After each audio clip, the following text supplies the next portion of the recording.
Alright. Donc, comme je le disais, et à chaque fois qu'on commence un nouveau module, on donne d'abord l'objectif du module. Maintenant, on explique tout le contenu avec des exemples également, des exemples de temps réel, pratique réelle.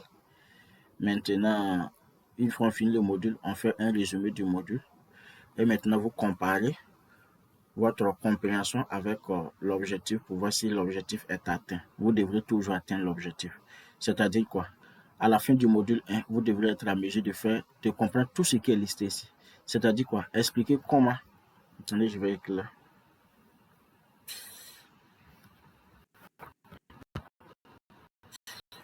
Voilà, l'application que j'ai lancée pour enregistrer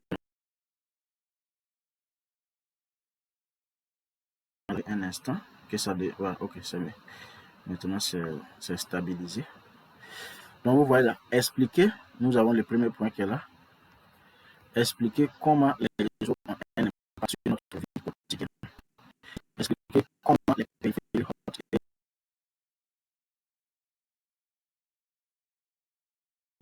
expliquer les représentations du réseau et comment elles sont utilisées dans les topologies. Ok. Comparer les caractéristiques des types courants des réseaux. Expliquer comment les réseaux LAN et WAN s'interconnectent à l'Internet. Ok. Décrire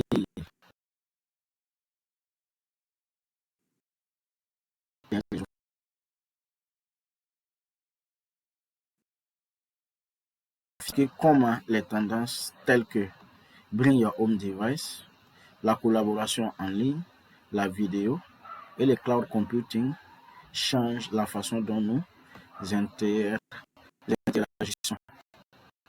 Okay. Identifier quelques menaces des réseaux. Expliquer la possibilité d'emploi dans le domaine des réseaux. Donc, ce sont les objectifs de ce module qui sont là. Donc, restez concentrés. Si vous avez des doutes, vous pouvez poser des questions. Mais bien avant de poser des questions, regardez, il y a une option sur votre écran où vous voyez par exemple la main. Donc, vous devez d'abord lever la main avant que voilà, on vous donne la parole avant que vous ne posez la question. Sinon, il aura des ordres. OK? Donc, sans plus tarder, on va aller avec ce module. OK? Donc, le premier module, comme on parle, mise en réseau aujourd'hui, nous allons. Oh, la présentation n'est pas bien faite. Waouh, waouh, waouh, waouh. Donc, nous avons un monde sans frontières. Aujourd'hui, je vais prendre un exemple là de temps réel pour qu'on puisse se comprendre. Lorsque vous faites marche arrière, 20 ans en arrière, dans les années 2000, 2002, bon, attention, il y a des gens qui sont très jeunes ici, mais quand on fait marche arrière pour aller dans les années 2000, 2002, 2003, 2004, 2005, 2006, en ce moment, c'était pas facile de faire même des appels. C'était pas du tout facile de faire des appels. On parlait pas d'appels vidéo, hein. On parlait d'abord de simples appels. Et à cette époque-là, c'est les lettres qui fonctionnaient, qui marchaient beaucoup. Par exemple, lorsque vous voulez communiquer, si vous voyagez et que vous voulez communiquer avec les membres de votre famille, vous pouvez écrire une lettre. Et lorsque quelqu'un veut voyager pour aller là-bas, vous lui remettez cette lettre. Et puis maintenant, cette personne va remettre la lettre à la destination au récepteur. OK? Et maintenant, une fois eux vont lire la lettre, par exemple, vous allez écrire dans la lettre que voilà, j'écris pour vous informer que je me porte très bien et vous informer que toute la famille ici va bien et également comment est-ce que vous allez, j'espère que tout le monde se porte bien là-bas. On a besoin d'avoir vos nouvelles. Donc, vous écrivez la lettre comme cela pour envoyer. Maintenant, quand eux vont recevoir la lettre, ils vont voir la lettre, ils vont lire, ils vont comprendre, ils sauront que vous êtes en bonne santé. Et maintenant, ils vont faire quoi? Ils vont également et aussi écrire maintenant une réponse à la lettre. OK? Et maintenant, ils vont attendre. Lorsque quelqu'un veut voyager, ils vont lui remettre cette lettre et la personne pourra envoyer la lettre à la destination. Maintenant, pouvez-vous imaginer un peu combien de temps est-ce que cela pourrait prendre? Et bon, si par exemple, lui qui écrit la lettre pour la première fois, peut-être qu'il y a quelqu'un qui va voyager, lui il peut envoyer la lettre, peut-être que ça va prendre 2 semaines ou une semaine. Là, il n'y a pas de problème. Mais celui qui va recevoir la lettre et puis il renvoie une réponse à la lettre, lui maintenant, il doit attendre à ce que quelqu'un voyage. Peut-être que ça va prendre 1 mois, 2 mois ou 3 mois, voire 4 mois, voire 6 mois, en fonction de l'endroit où il se trouve. Donc, il y avait un grand problème de communication. Il y avait un très grand problème de communication. Mais Dieu merci, avec l'évolution des choses, aujourd'hui, nous avons l'Internet qui est là, nous avons également les téléphones. Nous avons plusieurs téléphones maintenant. Même un bébé, un enfant qui naît aujourd'hui peut avoir son propre téléphone. Ok? Donc nous avons les téléphones qui sont là, qui sont maintenant moins chers. Avant également, dans les années 2002-2004, vous voyez qu'il y avait des téléphones, mais c'était très cher. C'est seulement ceux qui avaient beaucoup d'argent qui pourraient posséder ces téléphones-là.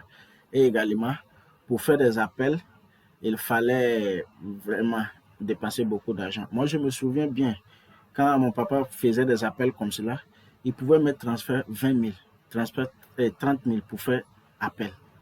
Et puis ça finit. Hein. Ou bien lorsque vous allez aux cabines pour aller faire appel, vous appelez, vous faites 10 minutes au téléphone. On vous demande par exemple de payer 10 000 francs ou 20 000 francs. C'était pas du jeu, les gars. Ok, ça c'était dans les débuts, et comme on appelle l'évolution des choses. Mais est-ce qu'aujourd'hui, lorsque vous faites des appels, vous payez beaucoup? Non. Vous avez juste 100 francs dans votre téléphone. Vous pouvez faire des appels comme vous voulez. Vous pouvez même souscrire pour 1 mois. Vous appelez de façon illimitée, appel illimité. Donc, il y avait, on pouvait communiquer, mais c'était très difficile.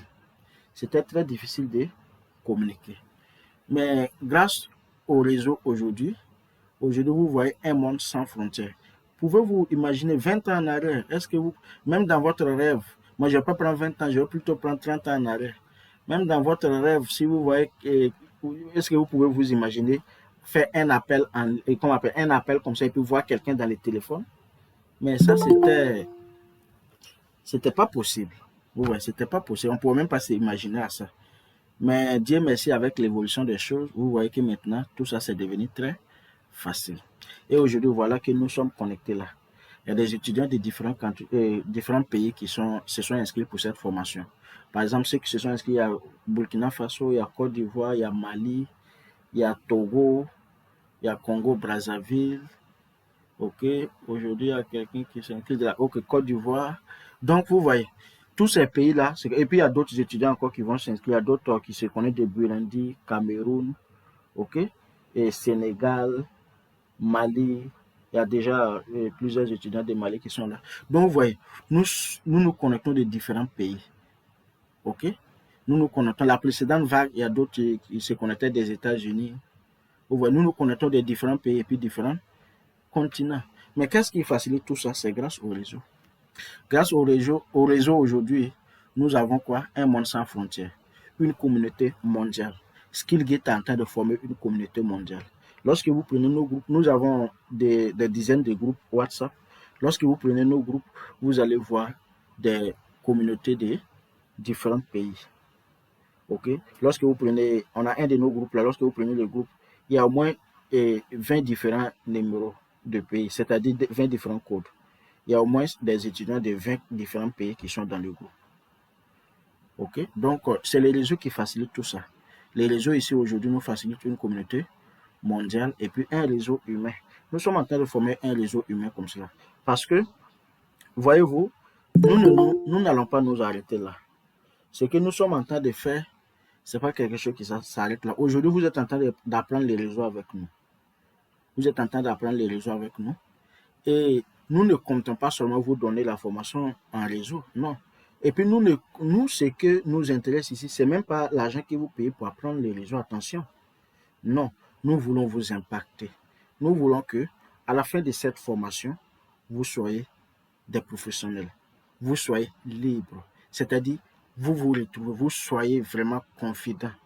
Vous avez les compétences qui vont vous permettre de vous envoler seul, sans forcément avoir le besoin de quelqu'un pour survivre. Vous voyez. Donc, c'est ce que nous voulons. Nous voulons également, après cette formation, vous puissiez apprendre d'autres formations, c'est-à-dire évoluer dans votre carrière.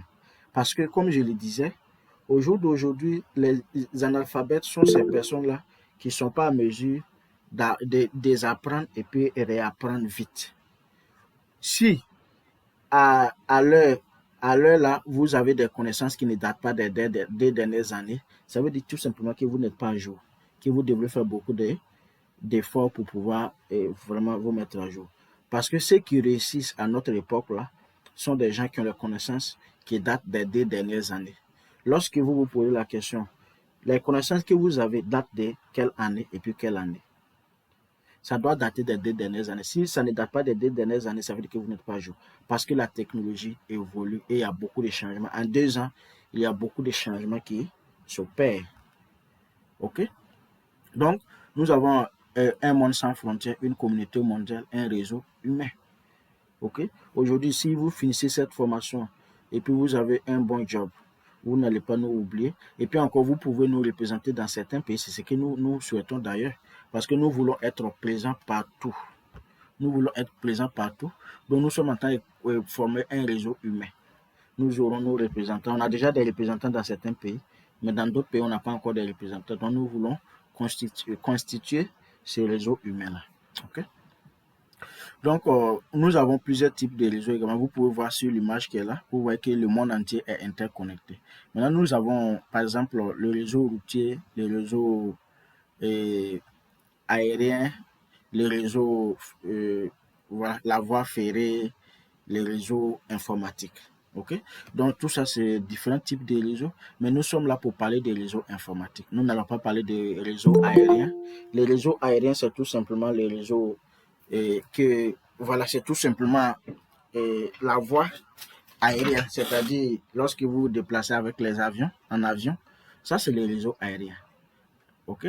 Nous avons les réseaux humains que nous constituons là, les réseaux informatiques. Là, ici, maintenant, on va parler de comment est-ce que aujourd'hui, par exemple, nous sommes connectés de différents pays. Comment est-ce que cela est possible? Comment est-ce que moi, j'arrive à parler là et puis instantanément, vous recevez ce que j'ai dit. Vous arrivez à suivre la formation que je donne. C'est ce que nous sommes là pour étudier, les réseaux informatiques. OK? Wow. J'ai fait quelques modifications sur la présentation, mais je n'ai pas voir côté animation, j'ai oublié d'animer. Mais c'est pas grave, on va aller avec. Donc maintenant, nous allons voir. Oh là là. Nous allons voir maintenant ces points suivants. Le rôle des hôtes. C'est quoi un hôte? On va voir ça tout à l'heure. On va parler des peer-to-peer. OK? On va parler des appareils terminaux. On va parler des appareils réseau intermédiaires. Et puis on va parler de support réseau. Okay? Attendez, je vais voir si toute la présentation est comme cela. Je serai obligé de sélectionner. OK. Donc on va aller avec une autre présentation parce que j'ai fait des modifications ici. Et il y a quelqu'un qui a levé la main. Allez-y.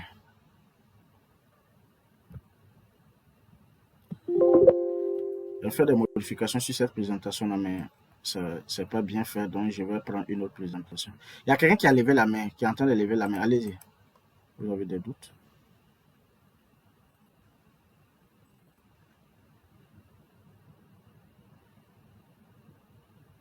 C'est quelle présentation là? Là. Je dois chercher.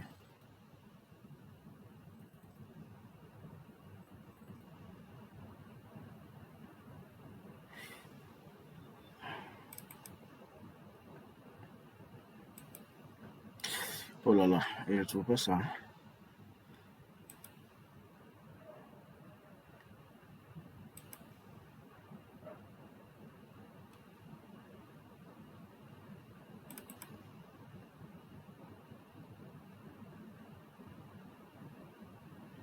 Waouh. Là.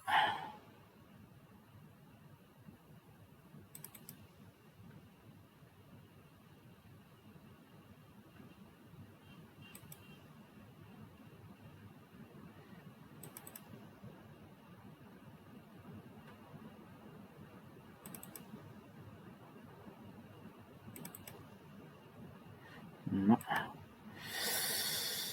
Ok. Ok. Je ne trouve pas l'autre présentation, donc on va aller avec ça. On va aller avec ça, no problème. Ok.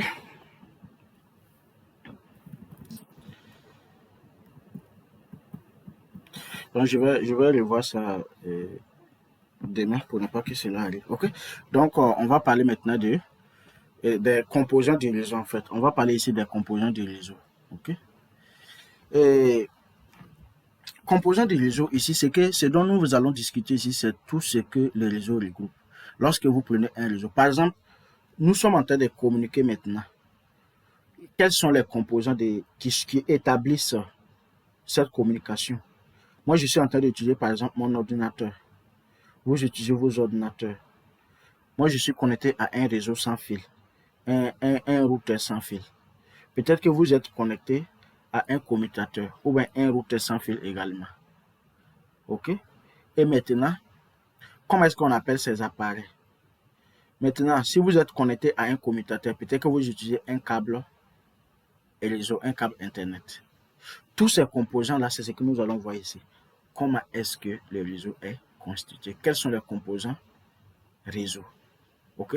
Nous avons des composants qu'on appelle les appareils terminaux. On ne peut parler d'appareils terminaux sans parler de la fonction des hots. C'est quoi le rôle des hots? Quand on parle des hots, retenez une chose. Le hot, ou bien tout simplement l'appareil terminal, ou en d'autres noms, le client, est tout simplement vous. Vous êtes un hot. Votre appareil, non pas vous-même, votre appareil bien sûr, votre appareil est un hot, est appelé un hot. Donc retenez bien ce nom. Pendant toute cette formation, vous allez entendre régulièrement ce nom, les hots. Quand on parle des hots ici, on parle de votre ordinateur. Quand on parle de hot ici, c'est un hot qui est là, c'est un hot qui est là. Okay, sorry, ça c'est un serveur qui est là et c'est un hot qui est là. C'est quoi le hot? Le hot est tout simplement l'appareil qui envoie des requêtes. Le hot est quoi? C'est un appareil qui envoie les requêtes. Lorsque je prends un exemple, vous prenez votre ordinateur, vous vous connectez à Internet. Que faites-vous? Vous allez sur, par exemple, Google, sur la barre de recherche, ou sur le navigateur, et puis vous vous mettez à faire des recherches. OK? Donc, vous faites quoi? Vous envoyez des requêtes. Vous envoyez des requêtes, et maintenant, les serveurs qui ont les informations. Je prends par exemple, quand je vais sur Google, ici, un instant, quand je vais sur Google ici, je vais tout simplement mettre des Skillgate. OK? Je ne vais pas mettre les liens, je vais juste mettre le nom des Skillgate. Et puis je rentre là. Maintenant, qu'est-ce qui va se passer? Tous les serveurs qui ont un nom des Skillgate, qui ont un nom au moins Skillgate dedans, vont envoyer des résultats. Maintenant, pour filtrer un peu, je ne vais pas mettre d'espace ici, je vais juste mettre des Skillgate. Et maintenant, vous allez voir que maintenant, tous les serveurs qui ont un nom des Skillgate vont maintenant figurer ici. OK? Tous ces serveurs-là vont faire quoi? Vont figurer ici. Donc, voyons voir. Quand je mets des Skillgate sur Google, vous pouvez voir ici des Skillgate. Ça, c'est le site web. Et ici, vous voyez ici des Skillgate. Et vous voyez une vidéo là. Et ici, c'est le serveur Facebook qui a répondu. OK? Ça, c'est le serveur Facebook qui a répondu. Et si on descend, vous allez commencer maintenant à voir, par exemple, Skillgate où il n'y a pas V. OK? Skillgate tout simplement. C'est un autre sur Twitter. Et ainsi de suite. Vous voyez, tous les serveurs qui contiennent le nom Skillgate vont envoyer des résultats. Et à partir de là, vous pouvez voir des Skillgate. Vous pouvez voir ici, par exemple, notre localité. OK? Vous pouvez voir là, Abidjan, Côte d'Ivoire. Ouvert 24 heures sur 24, vous pouvez également nous contacter directement. Et vous remarquerez que c'est mon numéro qui est là. OK? Donc, vous voyez. Coupez vos micros, s'il vous plaît. OK? Donc, ici, moi, je suis un hot. OK?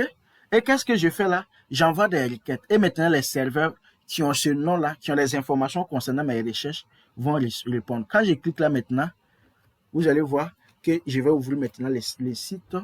Suivez bien le cours que je suis en train de faire. Je suis en train de simplifier le concept pour que vous puissiez comprendre simplement. OK? Et quand je clique là, je vois maintenant des informations que le serveur contient. Ces informations sont où? Sont dans les serveurs. Donc, c'est le rôle du serveur qui est là. Le serveur est tout simplement un appareil tel que votre ordinateur, Mais la différence entre cet appareil avec votre ordinateur, c'est que cet appareil contient des informations importantes pour servir. Vous avez besoin d'une information et puis vous demandez au serveur. Le serveur vous sert ces informations. Le serveur vous donne les informations. C'est le rôle du serveur qui est là. Donc, le serveur répond aux requêtes. Le client, qu'est-ce que le client ou bien le hôte fait? Le hôte envoie des requêtes et le serveur répond, envoie des réponses. OK? Et l'exemple de serveur, c'est par exemple lorsque vous envoyez des requêtes sur skillgate.com, le serveur de Skillgate va répondre avec les informations qu'il contient. Le serveur ne peut jamais répondre avec les informations qu'il ne contient pas. C'est pourquoi lorsque vous faites des recherches sur Google, vous avez plusieurs liens qui viennent. OK? Parce que tous les serveurs qui ont des informations relatives à votre recherche, toutes ces informations vont figurer là. Quand je reviens ici, par exemple, quand je fais ma charrière, vous allez voir ici que je n'ai pas que 2 réponses, mais j'ai 3330 résultats. C'est-à-dire qu'il y a au moins 3330, comment on appelle là, ce mot-là figure dans au moins 3310 serveurs. C'est pourquoi vous voyez ces résultats-là. Comment est-ce que je peux voir tous ces résultats? Je peux descendre là et vous voyez ici, Next. Je continue de cliquer Next et vous allez voir que, et qu'on appelle le nom, partout où il y a Skillgate, où chaque serveur qui contient le nom de Skillgate va faire quoi? Va montrer les informations. Okay? De Skillgate, le nom est beaucoup utilisé tout simplement parce que ça a une signification. Quand on dit skills, ça veut dire tout simplement compétence. Quand on dit gate, ça veut dire tout simplement une porte de sortie, une porte ou un gateway. Gateway, ou moi je vais plutôt dire gate. Gate, c'est tout simplement un exit. OK? Donc, ça dit quoi? Une porte, on peut appeler ça une porte également, une porte des compétences. C'est pourquoi vous allez voir que Skillgate est beaucoup utilisé sur Internet. OK, mais nous, c'est Skillgate Group. OK? Donc, si on revenait ici, maintenant, on pourrait maintenant faire la différence entre quoi? Entre le rôle d'un hôte et puis le rôle d'un serveur. Le client ou bien le hôte tout simplement envoie des requêtes et le serveur fait quoi? Envoie des réponses. OK? Donc, vous pouvez voir là, et ce que vous voyez ici, là, ce sont des hôtes, OK? Qui envoient des requêtes pour recevoir des réponses. OK? Maintenant, toujours parlant d'appareils terminaux, ici nous allons parler de peer-to-peer network. C'est quoi le peer-to-peer? Vous allez entendre ça également. Et puis, P2P, okay? Ça veut dire peer-to-peer. Peer-to-peer, c'est tout simplement lorsque vous connectez des appareils directement pour faire quoi? Pour transférer des informations. OK? Je prends un exemple ici. Peer-to-peer connection, une connexion Coupez vos micros, s'il vous plaît. Une connexion peer-to-peer est tout simplement une connexion directe entre des appareils. Il n'y a pas d'intermédiaire. Ok, je prends un exemple, votre téléphone et puis votre ordinateur. Vous avez des images dans votre téléphone. Vous voulez sauvegarder ces images-là dans votre ordinateur. En ce moment, que faut-il faire? Vous pouvez tout simplement prendre votre câble USB, vous connectez de votre ordinateur à votre téléphone et maintenant vous pouvez transférer les fichiers de votre téléphone à votre ordinateur ou vice-versa. Quand c'est comme cela, on appelle ça peer-to-peer connection, une connexion peer-to-peer.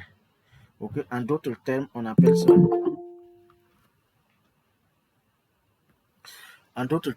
ça P2P. Donc, vous allez voir également ce terme-là à tout moment. Peer-to-peer. Peer-to-peer, c'est lorsqu'il n'y a pas d'intermédiaire. Par exemple, je prends ici, cet ordinateur-là peut envoyer l'information directement à cet ordinateur. Il n'y a pas d'intermédiaire au milieu. Donc, c'est un peer-to-peer. C'est un réseau peer-to-peer. L'ordinateur également peut envoyer des informations sur, comment on appelle, l'imprimante, à l'imprimante ici. Donc, c'est une connexion peer-to-peer. Il n'y a pas d'intermédiaire. OK? Maintenant, ce qu'on vient de voir là, ce sont qu'on appelle les appareils terminaux. Donc, si on voulait résumer sur les appareils terminaux, qu'est-ce qu'on allait dire? On va dire tout simplement que le hôte, parce qu'on a discuté largement de hôte, les hôtes et puis les serveurs, ou bien peut-être nos téléphones, j'ai parlé également de téléphones. Okay. Tout ce que l'utilisateur final utilise est appelé un appareil terminal. Actuellement, vous utilisez votre téléphone. Votre téléphone est appelé un appareil terminal. Nous parlons du réseau, dans le concept du réseau. Votre téléphone est appelé un appareil terminal. Vous utilisez votre ordinateur. Votre ordinateur est appelé un appareil terminal. Ok? C'est quoi un appareil terminal? Un appareil terminal est tout simplement un appareil qui reçoit l'information et lorsque cette information est reçue, cette information est arrivée à sa destination. Ok? Vous êtes soit la source ou bien la destination. C'est-à-dire vous donnez soit l'information ou vous recevez l'information. Mais lorsque l'information arrive à votre niveau, alors l'information est arrivée à destination. Ok? Lorsque l'information arrive à votre niveau, alors l'information est arrivée à destination. Mais l'information ne va pas à travers votre appareil. Donc, votre appareil que vous utilisez actuellement, par exemple votre ordinateur ou votre téléphone, est tout simplement un appareil terminal. Donc, j'espère que ça c'est clair. Donc, quand on parle des appareils terminaux, parce que nous sommes en train d'étudier les réseaux, ça doit être clair. Vous devez faire la différence entre les appareils terminaux, intermédiaires et puis support réseau. On va voir tout ça tout à l'heure. Okay? Donc, nous avons les appareils terminaux qui sont par exemple les hosts, c'est-à-dire vos ordinateurs, vos téléphones, les serveurs également, qui ont les informations, comme je l'expliquais tout à l'heure sur Google, okay, qui ont les informations voilà, que vous pouvez retirer, et puis ainsi de suite. Donc, ce sont les appareils terminaux qui sont là. Maintenant, voyons voir les appareils réseau intermédiaires. Ok, donc, et vous voyez une image ici, comme je le disais, et bon, on va aller avec nos problèmes, on va gérer avec. Et moi, je vais prendre un autre exemple ici pour qu'on puisse aller avec. Actuellement, nous avons des étudiants qui sont connectés de Burundi. Burundi, je vais prendre ça comme cela. Ok. Moi, je suis connecté de Inde.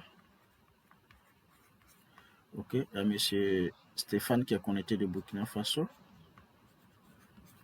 Ok. Et il y a M. Ibrahim qui est connecté de Mali. Ok. Il y a M. Aboubakar qui est connecté de Niger.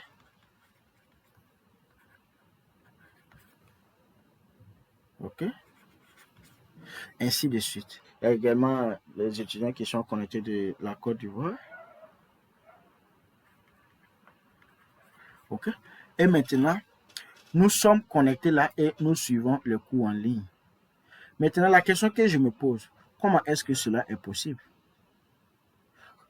Ok. Comment est-ce que c'est possible que nous, des différents pays, nous nous retrouvons là et puis nous sommes en train de communiquer ensemble. Si quelqu'un veut parler, la personne peut parler, tout le monde va entendre et puis ainsi de suite. Comment est-ce que cela est possible? Tout simplement parce que nous formons un réseau. C'est un réseau qui est formé. Maintenant, quels sont les composants de ce réseau? Nous avons déjà parlé des premiers composants qui sont les appareils terminaux. Donc ici, chacun d'entre nous ici utilise un appareil terminal. Par exemple, vous dans votre cas, peut-être que c'est ordinateur vous utilisez, ou bien c'est un téléphone vous utilisez. Moi, j'utilise un ordinateur. Maintenant, après votre ordinateur, quelle est, qu'on appelle, la prochaine étape? Lorsque vous avez votre ordinateur, est-ce que vous pouvez prendre votre ordinateur comme ça et puis voilà, vous connecter comme cela sans avoir Internet? Non. Donc, vous avez besoin d'un accès Internet. Comment est-ce que vous, dans votre cas, vous avez accès à Internet? Question.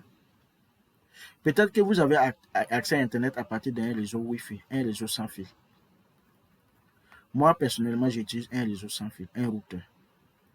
Donc, j'ai accès à partir d'un réseau sans fil.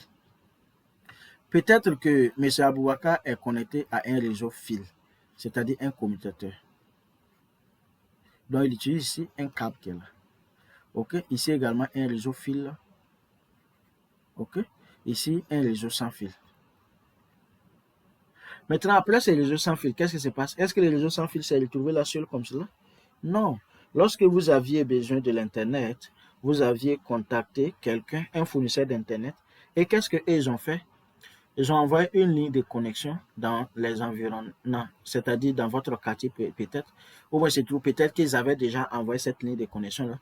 Maintenant, lorsque vous vouliez voilà, votre connexion, ils sont venus juste étendre le câble jusqu'à votre localité avec un routeur sans fil. Donc, nous avons comme on appelle, des appareils qui sont là. Par exemple, le fournisseur d'Internet, pour qu'il puisse vous donner accès à Internet, il doit envoyer un routeur. Donc, vous voyez, chacun d'entre nous ici également est connecté à un routeur. À partir de l'appareil qu'il a, il est connecté à un routeur. OK? Ça, c'est le routeur des fournisseurs d'Internet qu'on appelle en anglais ISP. OK? Ça, c'est le routeur des fournisseurs d'Internet. Maintenant, les fournisseurs d'Internet sont connectés entre eux. OK? Les fournisseurs d'Internet sont connectés entre eux. Je prends par exemple, moi je suis en Inde. Donc, après mon fournisseur d'Internet, je dois sortir de l'Inde au niveau de Mumbai. Donc, M. Stéphane est connecté de Burkina. Donc, il doit sortir du gateway au niveau du Burkina. OK? Miss Nadine est connectée de Burundi. Donc, elle doit sortir du gateway. Ainsi de suite. Donc, voici comment est-ce que c'est connecté. Maintenant, M. Aboubacar est connecté là, mais il y a par exemple, un pare-feu qui est là. Ok, donc regardez comment est-ce que les connexions sont établies. Ok. Donc voici comment est-ce que la connexion est établie entre moi et vous, entre vous et l'autre. Ok, nous sommes connectés de différents pays. Souvent, lorsque nous nous connectons, il y a au moins des étudiants de 12 pays qui se connectent en même temps. Et dans tous les cas, voici comment est-ce que la connexion est établie. OK? Maintenant, on a déjà vu les appareils terminaux. Les appareils terminaux, là, sont nos appareils. Par exemple, votre téléphone, votre ordinateur, ainsi que les serveurs. Maintenant, tout appareil qui est entre moi et vous, qui facilite cette communication-là entre moi et vous, est appelé tout simplement, tous ces appareils sont appelés des appareils intermédiaires. Ok, donc tous ces appareils sont tout simplement appelés quoi? Des appareils intermédiaires. Ok? Et on prend un exemple ici. Moi, j'utilise un réseau sans fil ici. Donc, on appelle ça tout simplement réseau sans fil. Ou on va appeler un routeur. J'utilise un routeur sans fil. Sans fil, un routeur sans fil.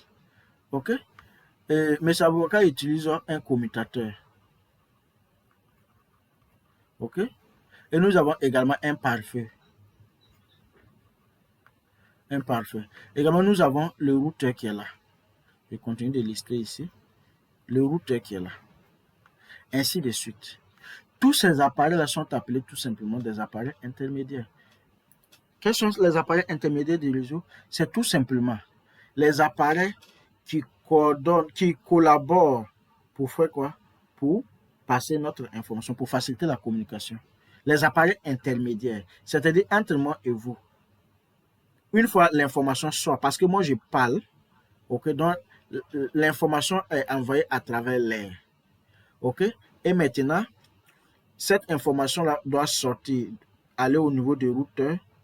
Ok? D'abord, quand je parle, l'information est prise par l'ordinateur et pour que vous puissiez recevoir ça, l'ordinateur doit envoyer ça sur Internet. Donc, comment est-ce que l'ordinateur arrive à envoyer ça sur Internet? C'est parce qu'il est connecté à un réseau sans fil. Et ici, l'information est également envoyée à travers l'air. Ok? On va discuter de tout ça en détail plus tard. Ok? Et maintenant, le routeur reçoit ça, le routeur sans fil. Le routeur sans fil, à son tour, envoie ça au routeur fil, ainsi de suite. Et tout le monde ici présent arrive à recevoir l'information. Donc, tous ces appareils au milieu là sont appelés tout simplement des appareils intermédiaires. Donc, vous pouvez voir un exemple ici. Ces appareils que vous voyez là sont des appareils terminaux. On a déjà discuté de ça. Maintenant, tout autre appareil que vous voyez au milieu, qui essaie de collaborer pour que l'information puisse vous arriver, sont appelés tout simplement les appareils intermédiaires. Ok, tous ces appareils sont appelés tout simplement quoi? Des appareils intermédiaires. Donc, un exemple d'appareil intermédiaire, c'est ce que vous voyez là. Un exemple d'appareil intermédiaire, tous ces appareils sont des appareils intermédiaires. Donc, par exemple, vous voyez ici, on va appeler ce monsieur-là B et puis on va appeler celui-là A. Donc, si B ici veut contacter le serveur ici, on va plutôt considérer ça comme étant le serveur de Skillgate. C'est le serveur de Skillgate qui est là. Okay? Et puis, vous êtes ici. Vous voulez avoir les informations sur le serveur de Skillgate. Qu'est-ce que vous devez faire? Vous utilisez un appareil terminal. Donc, vous allez sur Google et puis vous mettez sur la barre de recherche de Skillgate. Et vous allez maintenant voir, vous allez également voir la localité Vous allez voir, vous pouvez voir ici même qu'il y a une vidéo qui est là, mais ça c'est sur Facebook. Donc tous les serveurs qui ont l'information vont faire quoi? Vont se présenter. Donc ici, pour que vous puissiez contacter ces serveurs, quel est le trajet que vous devrez emprunter? Vous pouvez voir qu'il y a des appareils intermédiaires qui sont là, qui vont collaborer à ce que la communication puisse être établie. Et ici, si on veut voir les chemins qui nous y mènent, quel sera ce chemin? Voyons voir. Which color should I choose? Let us go with this one. Vous voyez ici, on peut aller avec ça. Donc, d'abord, l'information sera envoyée à cet appareil intermédiaire qui est connu comme étant un commutateur. OK? Ensuite, l'information est envoyée à cet appareil qui est connu comme étant un commutateur de la couche 3. Donc, commutateur de la couche 3. C'est un commutateur. On appelle ça multi-layer switch. Je vais mettre ici MLS. OK? MLS. Multi-layer switch. OK? Et maintenant, l'information sera envoyée à ce routeur-là qu'on appelle tout simplement un routeur. On va voir le rôle de chacun de ces appareils également. Et l'information sera envoyée à cet appareil qu'on appelle tout simplement le pare-feu. L'information sera envoyée encore à cet appareil qu'on appelle tout simplement multi-layer switch, MLS. Et maintenant, l'information sera maintenant envoyée au serveur. Donc, vous voyez, tous ces appareils-là vont collaborer ensemble pour que l'information puisse être livrée à la destination. Et ces appareils au milieu là sont ces appareils qu'on appelle tout simplement quoi? Des appareils intermédiaires. Maintenant, l'appareil A ici et l'appareil B sont tout simplement des appareils terminaux. J'espère que c'est clair maintenant. Ok, donc quelques exemples d'appareils terminaux, sur d'appareils intermédiaires, on peut citer les routeurs, les commutateurs, les commutateurs de la couche 3, les routeurs sans fil, les pare-feu, ainsi de suite. Donc, tous ces appareils, lorsque vous prenez n'importe lequel des réseaux que vous prenez au monde, le réseau est constitué de ces appareils. Okay? Tous les réseaux sont constitués de ces appareils. Donc, une autre, en vue de établir, pour pouvoir établir une communication, vous avez besoin des appareils terminaux, des appareils intermédiaires. Est-ce tout? Est-ce que c'est tout? Non, c'est pas tout. Parce que nous venons de lister les appareils terminaux et les appareils intermédiaires, mais il y a quelque chose qui manque, non? Pour que l'appareil terminal puisse contacter l'appareil intermédiaire, que faut-il? Il faut une connexion, il faut un câble. Donc maintenant, nous allons voir le support réseau. C'est ce qui nous manque. On a déjà les appareils. Imaginez-vous, vous avez votre téléphone, vous avez votre ordinateur. Et maintenant, vous devez transférer un fichier de votre téléphone à votre appareil. Quels sont les moyens que vous devrez utiliser? Donc, votre téléphone est là. OK, et puis votre ordinateur est là. Vous voulez transférer des informations à l'ordinateur. Quels sont les moyens que vous devrez utiliser? Vous pouvez utiliser Bluetooth. Mais le Bluetooth ici, c'est quel moyen? On appelle tout simplement un support réseau. Mais un support réseau sans fil. Parce que lorsque vous transférez par Bluetooth, vous ne vous connectez pas à un fil. N'est-ce pas? Maintenant, vous pouvez également utiliser un câble USB. Ça, maintenant, c'est un câble. OK? Maintenant, nous avons plusieurs types de câbles également. En fonction du type de câble, l'information que vous voulez envoyer. Par exemple, vous avez 2 gigas de données à envoyer. Il y a des câbles, si vous utilisez ces câbles-là, en une seconde, en une minute, les 2 gigas peuvent être envoyés.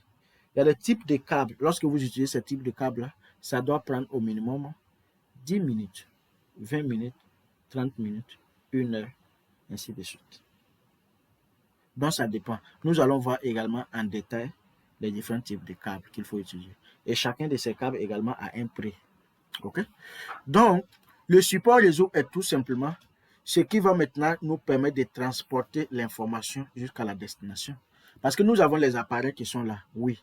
Mais est-ce que c'est tout? Non. Vous avez besoin maintenant d'un moyen pour transformer l'information. Par exemple, moi je parle ici, moi je suis en ligne, je parle et puis vous me recevez en temps réel. Attendez, on va voir ensemble ce qui permet cela. Allez sur Google, mettez Submarine Cable Map.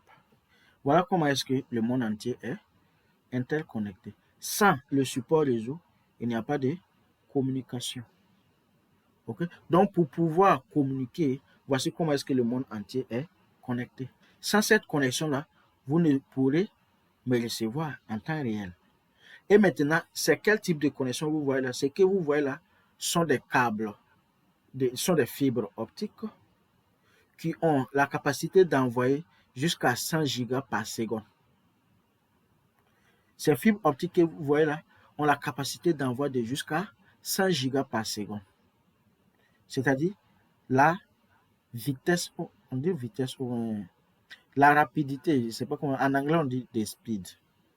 They have up to 100 GB per second. They can send the information up to 100 GB per second. Ils peuvent envoyer l'information jusqu'à 100 gigas par seconde. C'est-à-dire d'ici vous allez dire, il y a 100 gigas d'informations qui est déjà envoyé. Votre téléphone a combien d'informations? À combien de gigas d'informations? Question. Peut-être même que votre téléphone est un téléphone qui a 64 gigas RAM. Sorry, pas gigas RAM, 64 gigas disque, donc espace de stockage. Maintenant, imaginez-vous un peu combien d'informations vous avez dans votre petit téléphone. Donc, en une seconde, ces fibres-là peuvent envoyer toutes vos informations, toutes les informations de votre téléphone. Peut-être que vous avez 5000 images, 100 vidéos, je ne sais pas. Mais en une seconde, ces fibres que vous voyez là peuvent envoyer toute l'information. Et ça, c'est la fibre optique. Donc, voyons voir maintenant le support réseau. Donc, quand on parle de support réseau, le support réseau est catégorisé en 3 types. Nous avons 3 catégories de support réseau. Okay? Nous avons la catégorie COPA, qu'on va voir bien sûr en détail. Nous avons les câbles COPA. Okay? COPA cable qui sont des câbles. Nous avons les COPA cable. Okay?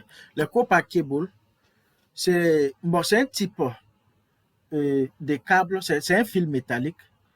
Okay? Nous avons un fil métallique dans ces câbles. Vous pouvez voir les câbles ici. Nous avons un fil métallique. Maintenant, comment est-ce que ces câbles-là envoient l'information? Ces câbles convertissent l'information en ondes électriques, c'est-à-dire, comment on appelle, en signaux électriques pour pouvoir envoyer l'information. Ces câbles-là font quoi? Ces câbles-là convertissent l'information en signaux électriques ou bien en impulsion électrique pour pouvoir envoyer l'information. Ça, c'est un groupe de câbles. On va étudier ça en détail plus tard. Pour le moment, il tenait juste ça. Ça, c'est la première catégorie. Maintenant, nous avons la fibre optique. La fibre optique qui contient des fibres de verre ou en métallique. Ok? Vous pouvez voir là comment est-ce que ça se présente. C'est sous forme de glace, comme on dit ça en français. Des verres, yes? Des verres ou en plastique. Ok? Et ces fibres-là convertissent l'information. L'information que vous voulez envoyer sont converties en impulsion lumineuse. C'est-à-dire l'information est envoyée sous forme de lumière. C'est pourquoi la fibre optique. C'est pourquoi moi je parle là et puis vous me recevez en temps réel. Pourquoi? Tout simplement parce que, comme on appelle, c'est la fibre optique qui vous envoie l'information. Donc l'information est envoyée à la vitesse de la lumière. Quelle est la vitesse de la lumière? Vous voyez. Vous savez très bien que la vitesse de la lumière est limitée. Donc c'est pourquoi vous recevez l'information en temps réel. Okay? Donc nous avons la catégorie de la fibre optique et puis maintenant nous avons les réseaux sans fil. Quand on parle des réseaux sans fil, tout à l'heure j'avais pris l'exemple avec le Bluetooth. Avec le Bluetooth, c'est un réseau sans fil. Vous pouvez envoyer l'information sans avoir à utiliser un câble. L'information est envoyée à travers l'air. Vous avez votre routeur sans fil à la maison, votre Wi-Fi à la maison. Votre Wi-Fi à la maison est tout simplement aussi quoi? Un wireless, un réseau sans fil. Okay? Un support sans fil, sorry, un support sans fil. Okay? Donc, les transmissions sans fil utilisent la modulation des fréquences spécifiques d'ondes électromagnétiques. Ici, l'information, lorsque vous voulez envoyer l'information est convertie en quoi? En signaux ou en ondes électromagnétiques avant d'être envoyée. Donc, voici les 3 familles de supports réseau que nous avons. Maintenant, nous allons plus tard voir maintenant quels sont les constituants ou les différents types de composants de chacune de ces familles. Ok? Donc maintenant, si nous avons maintenant les appareils terminaux, les appareils intermédiaires, ainsi que les appareils comment on appelle, yes, ainsi que le support réseau, qu'est-ce qui nous manque maintenant? Rien ne nous manque. Tout ce qui nous manque maintenant, c'est tout simplement les connecter. Une fois que vous les connectez, vous pouvez faire quoi maintenant? Commencer à communiquer. Mais est-ce aussi simple? Non. Vous avez tous les appareils réunis. OK? Vous avez tous les appareils réunis. Et maintenant, il faut représenter les réseaux. Vous devez représenter les réseaux. Après avoir représenté les réseaux, c'est-à-dire connecter tel environnement doit être connecté à tel environnement, tel que vous voyez ici par exemple. Vous pouvez voir ici par exemple, c'est l'Afrique qui est là. Ce que vous voyez là, c'est l'Afrique. Par exemple, moi ici en Asie. OK? Let me see like this. Come on. OK? Donc moi ici en Asie, vous pouvez voir Inde ici. Donc des Indes en Afrique, vous pouvez voir, il y a comme des câbles ici. Nous, ici c'est Mumbai. Vous voyez là, ça, le point de sortie ici, c'est à Mumbai. OK? Et vous voyez qu'il y a plusieurs câbles. Je vais voir, normalement, on doit avoir un câble qui va en Afrique ici. Où vous pouvez voir Europe, Asie, Express. India, Europe, Express. Vous pouvez voir ici Africa. Donc ce câble-là, cette fibre optique-là, nous envoie en Afrique. Et vous avez plusieurs comme cela. Ok, donc c'est comme ça que le monde entier est interconnecté. Maintenant, nous avons maintenant tous les composants du réseau. Parce que ce que je viens de couvrir là, c'est ce qu'un réseau est constitué. Ce sont les composants d'un réseau. Hormis ça, on n'a pas d'autres composants. Dans un réseau, nous avons quoi? Nous avons des appareils terminaux, nous avons des appareils intermédiaires, et puis nous avons le support réseau. Et le support réseau, comme je viens de le couvrir, le support réseau est constitué tout simplement des câbles copper, ok, des fibres, de la fibre optique, ou bien d'un support sans fil. Soit vous utilisez un de ces moyens. Et je sais que présentement, chacun d'entre nous ici utilise un de ces moyens. Moi, actuellement, je suis connecté à un Wi-Fi. Donc, ça veut dire que j'utilise quoi? Le support sans fil. Peut-être d'autres sont connectés à un câble Ethernet, utilisant un câble Ethernet. Donc, ils utilisent ici le support réseau qui est copper. Il reste maintenant à savoir quel type de copper ils utilisent, parce que nous avons plusieurs types de copper également, que nous allons couvrir plus tard. Ok, donc maintenant nous avons tous les composants, on peut maintenant représenter un réseau. Donc pour représenter un réseau, voilà, donc on va lire ce qui est là. Schéma des réseaux, souvent appelé diagramme de topologie. Utilise les symboles pour représenter les périphériques au sein du réseau. Les thèmes importants à connaître comprennent 4 réseaux physiques interface. Okay? Si on se limite à ça, vous n'allez rien comprendre. Ok, donc vous voyez ici que nous avons maintenant tous les constituants, tous les composants du réseau. Ok, end devices, c'est-à-dire les appareils terminaux ou les appareils finaux. Intermédiaires, où vous pouvez voir quelques exemples ici. Wireless router réseau sans fil, routeur sans fil, un commutateur réseau, un routeur, un pare-feu, et puis un MLS, un multi-layer switch. Ok, et maintenant nous avons le support réseau network media en anglais. Et habituez-vous également aux termes en anglais, les terminologies en anglais, c'est important, vu que l'examen international est en anglais. Ok, donc habituez-vous, ça va vraiment vous aider.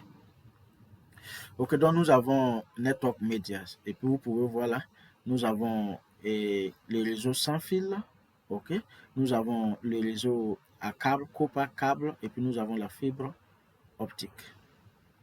Donc maintenant que nous avons tout ça, on peut maintenant faire quoi? On peut par exemple prendre l'ordinateur qui est là. On a un ordinateur qui est là. Ok, on prend un commutateur qui est là. Un commutateur qui est là. On prend un routeur qui est là. Un deuxième routeur, un commutateur et puis un autre ordinateur.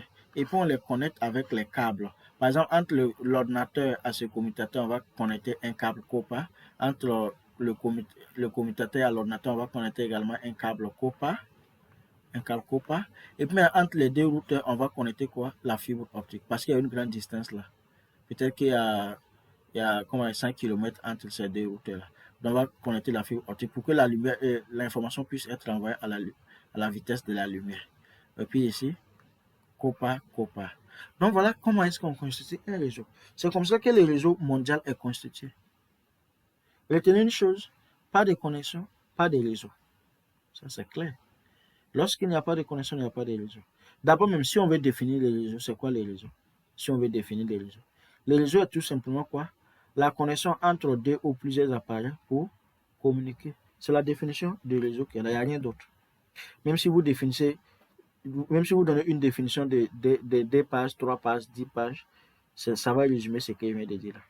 C'est la connexion entre deux ou plusieurs appareils parce que on ne peut pas établir un réseau avec un seul appareil. Donc, c'est la connexion entre deux ou plusieurs appareils pour faire quoi? Pour communiquer. Parce que lorsque vous envoyez l'information, c'est une communication. Vous établissez une communication pour échanger des informations. Ok, donc c'est quoi un réseau? Un réseau est tout simplement une connexion parce il faut que ça soit connecté. Comme je le disais, sans connexion, il n'y a pas de réseau. Donc un réseau est une connexion entre deux ou plusieurs appareils pour communiquer. Ok? Comme vous pouvez dire pour échanger les informations. Donc, vous voyez là qu'on vient d'établir un réseau, un très grand réseau. Hein. Ce que vous voyez là, ça peut également être un réseau mondial. Il suffit juste d'élargir les réseaux.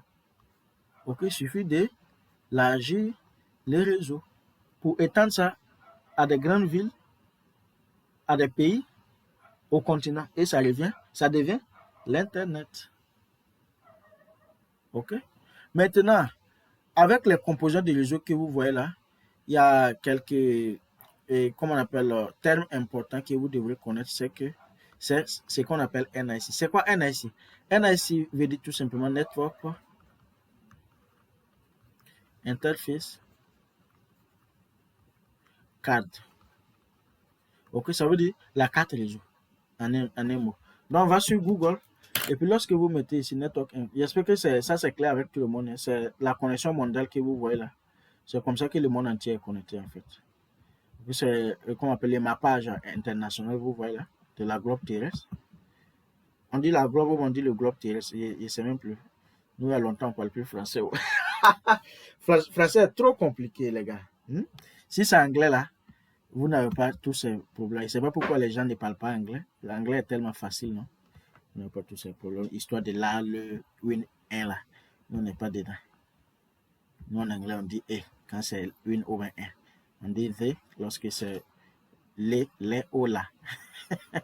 Donc, je suis en train de vous enseigner anglais comme ça. Donc, vous devrez payer pour ça, les gars. Hein? OK? Donc, c'est la connexion. C'est le mappage international. Vous voyez là. C'est comme ça que le monde entier est connecté. OK? Good. Donc, attendez, je vais réduire. Vous allez voir comment est-ce que le monde est connecté. OK, je ne peux plus réduire ça plus que ça.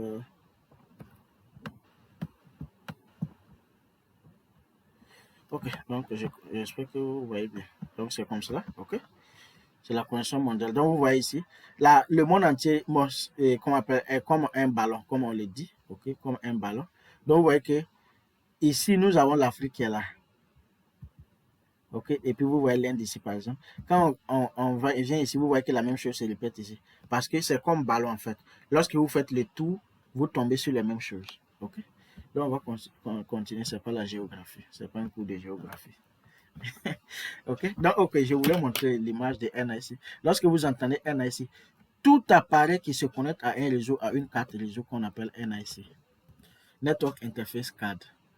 OK?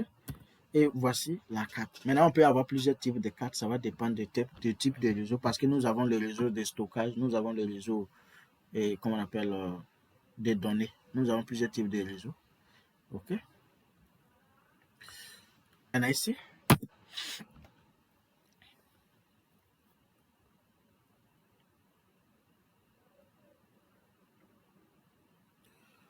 Wow.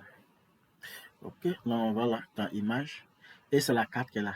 Votre appareil, lorsque vous prenez votre appareil comme cela, vous allez voir que peut-être que vous avez un connecteur AG45 qui est là. C'est-à-dire ce port que vous voyez là. Si vous voyez ça sur votre ordinateur, ça veut dire tout simplement que voilà, c'est la carte réseau qui est là. C'est ce qui permet que votre appareil se connecte à Internet. OK?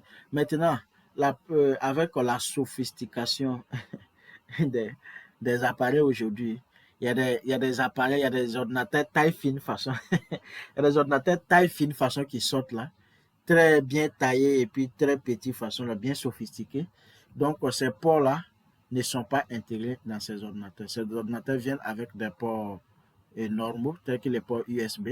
Dans ce moment, lorsque vous avez un port USB qui est là, qui n'a pas un port comme cela, un port RJ45, un connecteur RJ45, en ce moment, pour pouvoir vous connecter à un réseau avec fil, c'est-à-dire à un câble Ethernet, vous devrez acheter un adapteur, ok, on appelle RJ45 adapteur. Ok, vous pouvez acheter cet adapteur là comme cela, vous allez connecter ce bout à votre ordinateur. Et puis maintenant, ce bout-là, vous pouvez connecter le câble Internet à ce bout. Okay? Vous pouvez trouver ça sur Internet. Si jamais votre ordinateur ne supporte pas qu'on appelle la carte réseau qui vient, c'est-à-dire le connecteur RJ45. Ce connecteur-là est appelé RJ45. RJ45. Le connecteur que vous voyez ici. Donc, je vais vous montrer ça également. RJ45. OK? Et c'est le connecteur qui est là. Donc, vous pouvez voir. Donc, vous avez certainement observé ça déjà. Donc, c'est le connecteur qui est là. On appelle ça le connecteur RJ45. On va voir également plus tard comment est-ce qu'on peut, comment on appelle, comment on dit ça en français, scripting. Comment on peut, voilà, faire cette connexion-là. OK? On va voir ça plus tard. Ok, donc voilà, donc j'espère que c'est clair maintenant. Également, nous avons le port physique. Le port physique, c'est ce que vous voyez là. Le port, ok, le port au niveau de votre ordinateur. C'est ce qu'on appelle le port physique. L'interface en fait, on l'appelle également l'interface. Ce que vous voyez là, le port qui est là, c'est l'interface. Le port que vous voyez là est appelé tout simplement, c'est tout simplement le port qui est là. Ok, et le connecteur ici, c'est le connecteur RJ45. Et maintenant, on appelle ça également interface. Donc, interface ou un port sont interchangeables. Vous pouvez l'appeler interface, l'interface réseau ou bien le port réseau. OK? Donc, j'espère que tout est clair maintenant. Si maintenant tout est clair, on peut faire quoi? On peut tout simplement chercher maintenant à représenter un réseau. OK? Donc, malheureusement, la présentation n'est pas bien faite. J'ai fait des modifications, du coup, l'animation n'est pas bien faite, je dois aller voir ça. Okay? Donc, topologie et représentation réseau. Maintenant, si une fois vous avez eu tous ces appareils qu'on vient de discuter, là, vous avez tout ça réuni, là maintenant, vous pouvez faire quoi? Vous pouvez parler maintenant de la représentation ou de la topologie du réseau. OK? Donc, maintenant, il faut retenir une chose, c'est que nous avons deux types de topologie. C'est quoi une topologie? C'est tout simplement la représentation physique ou logique de votre réseau. C'est ça, une topologie en fait. C'est que vous adoptez en fait. Quel genre de représentation vous adoptez? Ça peut être, de toutes les façons, vous allez représenter le réseau. Maintenant, vous allez représenter le réseau de deux manières. Il y a la représentation physique qui sera là et la représentation logique. C'est quoi maintenant la représentation physique? Ok? La représentation physique est tout simplement, comment on appelle, les représentations des dispositifs intermédiaires ainsi que les dispositifs finaux, tous ensemble connectés. Lorsque vous connectez tout simplement les appareils, c'est-à-dire les composants réseau que nous venons de voir là, c'est une représentation physique, c'est une topologie physique. OK? Donc, les diagrammes de topologie physique illustrent l'emplacement physique des dispositifs intermédiaires et l'installation des câbles. Donc, lorsque vous connectez tous ces composants qu'on vient de voir là, ça, on appelle ça tout simplement une représentation, une topologie physique. Maintenant, une fois que vous finissez de représenter ça de façon physique, il faut maintenant les connecter. C'est-à-dire, il faut maintenant établir une connexion logique. Parce que nous, on va plus tard parler des adresses, il faut l'adresser. Il faut adresser les réseaux pour que ces appareils puissent être identifiés. En ce moment, maintenant, on parle de représentation de topologie logique. Pour que la topologie logique illustre les dispositifs, les ports et les systèmes d'adressage du réseau. Ici, maintenant, il s'agit d'adressage. Vous pouvez voir ici maintenant, on n'a pas seulement les noms maintenant des appareils, maintenant nous avons les adresses IP, ainsi que les adresses MAC. Okay? Donc, la représentation logique ici, c'est la logique en fait. Comment est-ce que ces dispositifs-là sont identifiés dans les réseaux? Comment est-ce que la communication est établie? OK? Donc, ça, c'est la représentation physique ainsi que la représentation logique. Donc, il y a deux types de topologie en réseau. Nous avons la première des choses, vous prenez d'abord les appareils, vous les connectez entre eux. Mais est-ce que ça suffit pour établir une communication? Non. Une fois que vous finissez de représenter tous les appareils entre eux, vous finissez de connecter tous les appareils, c'est-à-dire les appareils intermédiaires, les appareils terminaux, ainsi que le support réseau. Une fois que vous connectez tous ces composants-là, vous devrez maintenant adresser les réseaux entièrement. C'est-à-dire, chaque adresse maintenant, vous allez lui donner sur chaque ordinateur ou chaque appareil terminal ainsi qu'intermédiaire, vous allez, comment on appelle, leur donner quoi? Des identités. Nous sommes des humains. Ok, nous sommes des humains et nous avons une identité. C'est ce qui nous fait, c'est ce qui nous identifie en fait, ce qui fait que on est différent de l'autre ou on nous identifie comparé à l'autre. Ok, nous avons des identifiants. L'identifiant peut être votre nom de famille, ça peut être votre prénom, ça peut également être un autre nom qu'on vous a donné.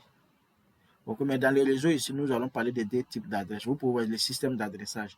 Nous avons deux types d'adresses. Nous avons les adresses physiques et puis les adresses logiques qu'on va voir plus tard. Ok. Donc maintenant, on va parler des différentes topologies. Ok.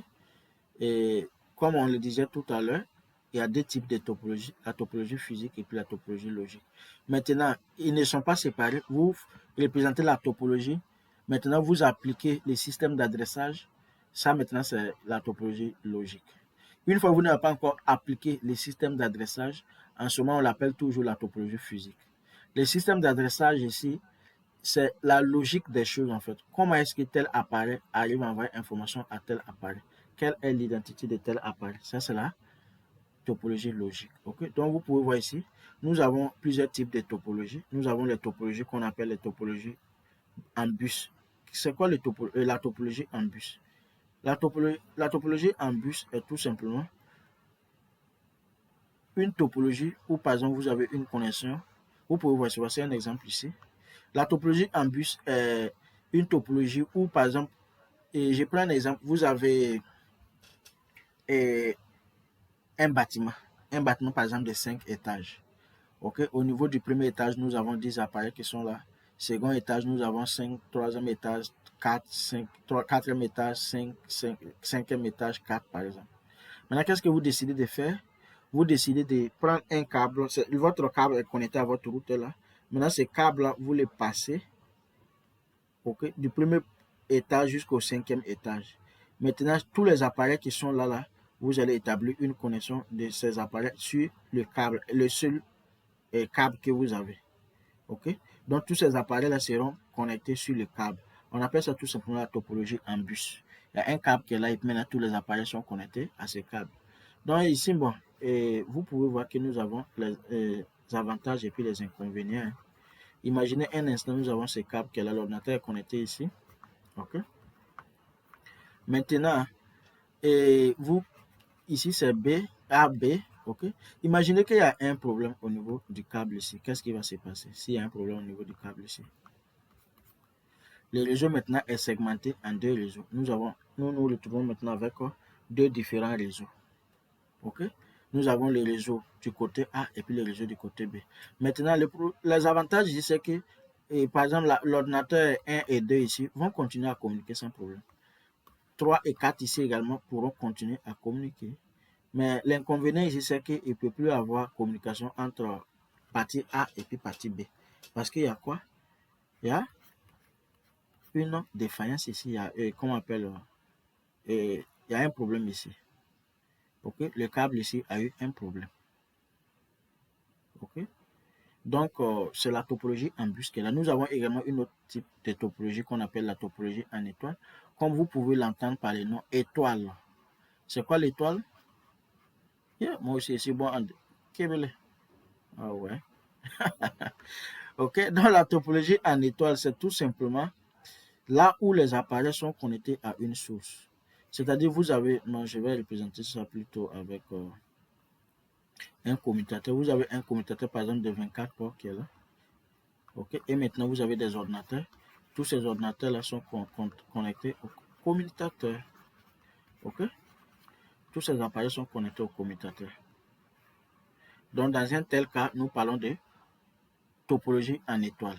Ici, par exemple, s'il y a un problème avec ces câbles allant à cet ordinateur, qu'est-ce qui va se passer? Il est maintenant isolé. Il ne fait plus partie du réseau. Mais tout le reste du réseau est fonctionnel. OK? Le fait que ces câbles soient en anglais on dit damage, soit endommagés, OK? OK, soit gâtés, si on peut dire ça comme ça.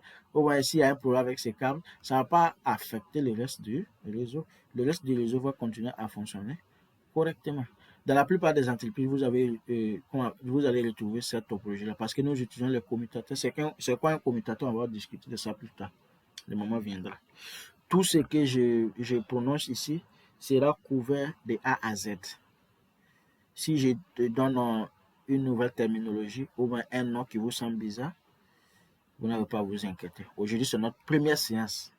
Donc, pour une première fois, c'est pas facile de tout comprendre, mais tous les topics seront décortiqués.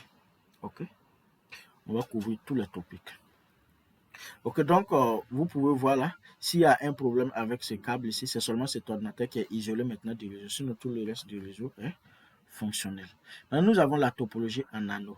Topologie en anneau, et ça c'est, comment on appelle ça? Ring topology, right? Let me erase here. La topologie en anneau, c'est ce que vous voyez ici là. Ring topology.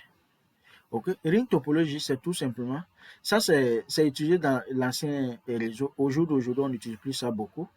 OK? Ça, je vais expliquer ça un peu si vous allez voir. Nous avons un cercle qui est là. Les ordinateurs sont connectés entre eux comme cela. OK? Les ordinateurs sont connectés entre eux. C'est-à-dire, on a un câble qui est connecté à l'ordinateur ici, connecté à cet ordinateur, connecté à cet, ainsi de suite. OK?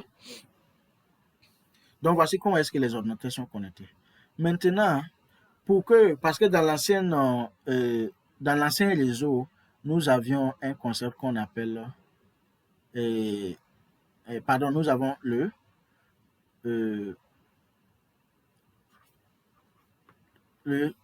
en anglais, on appelle ça duplex, OK? Duplex. J'ai oublié le nom en français.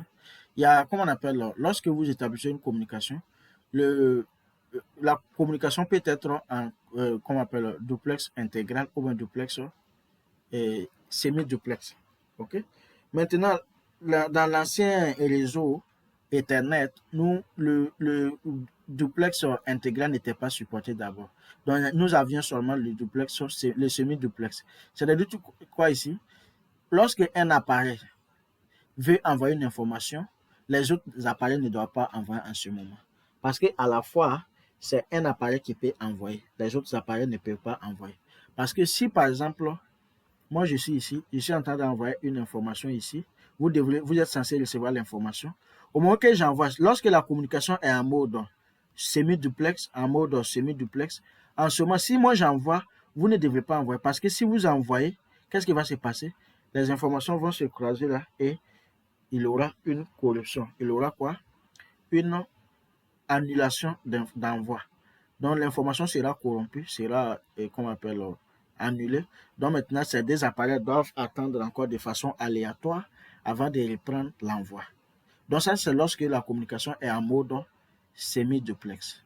Donc, lorsque la communication est en mode semi-duplex, dans l'ancien réseau, parce que maintenant la plupart des réseaux sont en communication en mode duplex intégral, parce que les commutateurs aujourd'hui que vous voyez là supportent, par défaut même les commutateurs viennent avec un mode duplex, c'est-à-dire que vous pouvez envoyer à la fois et recevoir à la fois.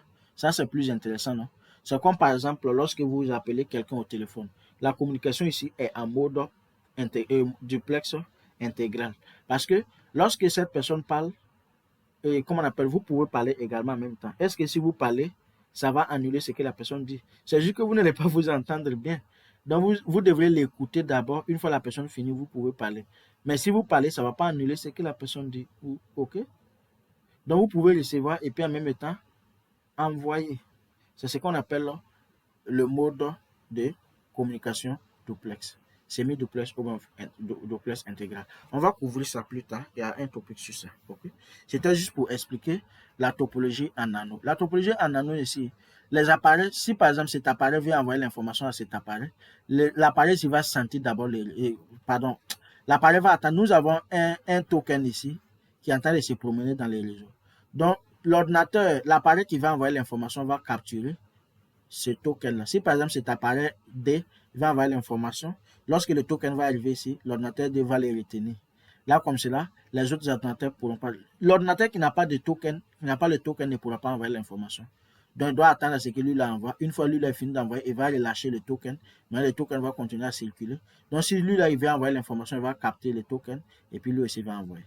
Donc, ça, c'est la topologie en nano. Mais au jour d'aujourd'hui, dans notre réseau, là, aujourd'hui, ce n'est plus beaucoup utilisé. Ce n'est plus utilisé même.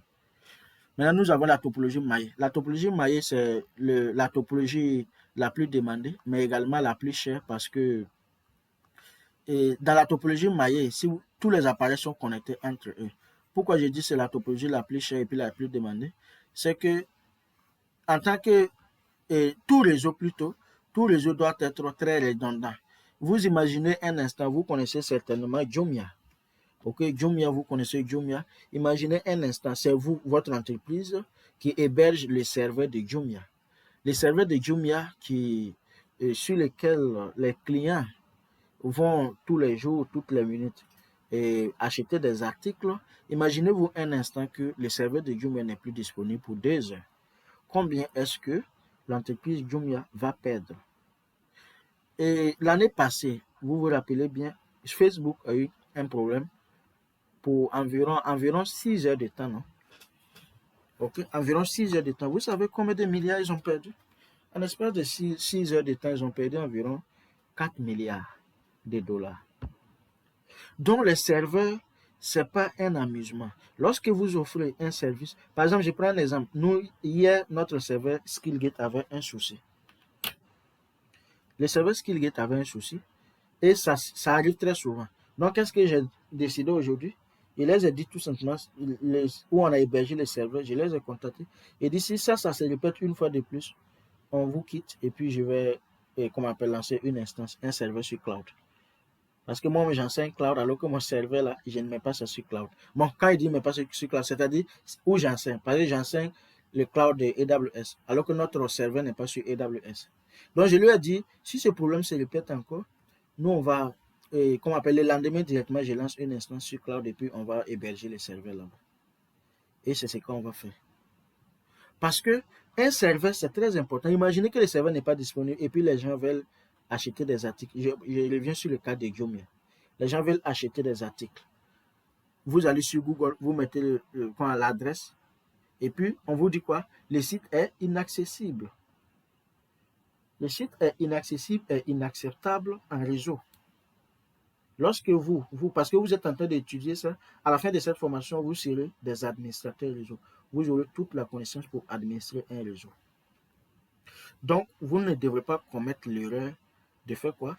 De, comme on appelle, mal configurer les réseaux. Vous devrez faire attention. Donc, chaque réseau doit être très, très, très, très redondant. Donc, c'est pourquoi vous allez voir que la topologie maillée, la plupart du temps, est implémentée au niveau du corps, des corps routeurs ou les corps multi-layer switch. Pourquoi? Pour avoir plusieurs chemins qui vont nous envoyer à la destination. Donc, imaginez un instant, nous avons Internet qui est ici. C'est Internet qui est là. Et nous avons cette connexion-là. Ok, c'est Internet qui est là. Maintenant, nous avons un serveur ici. C'est le serveur Jumia qui est là. Nous avons combien de voies qui peuvent nous envoyer au serveur? Imaginez que d'habitude, on avait pour habitude d'emprunter cette voie-là pour arriver au serveur. Et maintenant, un jour, on a eu un problème avec ce lien qui est ici. On peut toujours emprunter cette voie, mais cette fois-ci, on peut venir ici, et puis revenir ici, et puis avoir accès au serveur. Et puis, on a un problème avec ce lien encore. On peut toujours emprunter cette voie, mais cette fois-ci, on peut venir ici, et puis passer là, et puis avoir accès au serveur. Et maintenant, on a un problème avec ce lien. On peut toujours passer par cette voie, venir ici, passer là, et puis toujours avoir accès au serveur.